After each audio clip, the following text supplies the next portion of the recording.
एक गांव में एक धनी मनुष्य रहता था।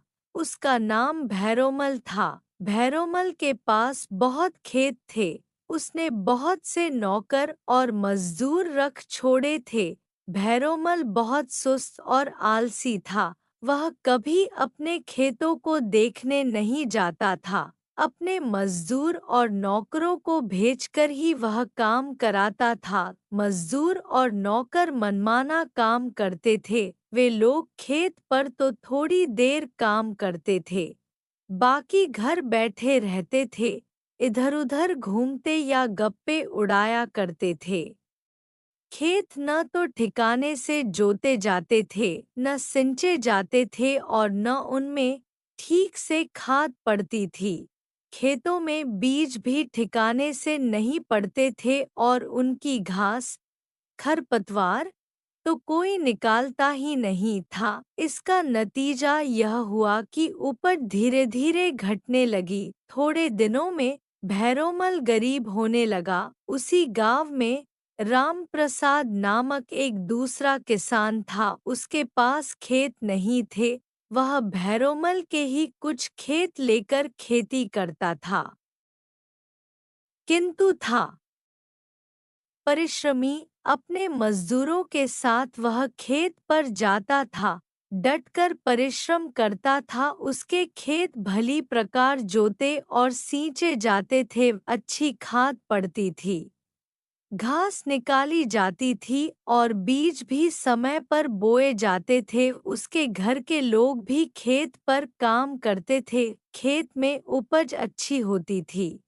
लगान देखकर और खर्च करके भी वह बहुत अन्न बचा लेता था। थोड़े दिनों में राम प्रसाद धनी हो गया।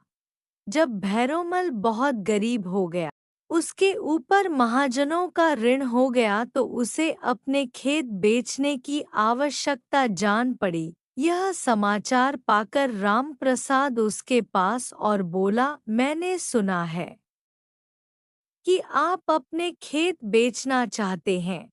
कृपया करके आप मेरे हाथ अपने खेत बेचे, मैं दूसरों से कम मूल्य नहीं दूंगा। भैरोमल ने आश्चर्य से पूछा, भाई राम प्रसाद, मेरे पास इतने खेत भी मैं ऋणी हो गया, किंतु तुम्हारे पास धन कहाँ से आ गया है? तुम तो मेरे थोड़े से खेत लेकर खेती करते हो। उन खेतों की लगान भी तुम्हें देनी पड़ती है और घर का भी काम चलाना पड़ता है। मेरे खेत खरीदने के लिए तुम्हें किसने रुपए दिए? राम प्रसाद ने कहा, मुझे रुपए किसी ने नहीं दिए। रुपए तो मैंने खेतों की उपज से ही बचाकर ही इकट्ठे किए हैं। आपकी खेती और मेरी खेती में एक अंतर है। आप नौकरों, मजदूरों आदि सबसे काम करने के लिए जाओ जाओ कहते हैं। आपकी संपत्ति भी चली गई। मैं मजदूरों और नौकरों से पहले काम करने को तैयार होकर उन्हें अपने साथ काम करने के लिए सदा आओ कहकर बुलाता हूँ। इससे मेरे यहाँ संपत्ति आती है। अब भैरोमल बात समझ गया। उसने थोड़े से खेत राम प्रसाद के हाथ बेचकर अपना ऋण चुका दिया और बाकी खेतों में परिश्रम पूर्वक खेती करने लगा। थोड़े ही दिनों में उसकी दशा सुधर गई। वह फिर सुखी और संपन्न हो गया।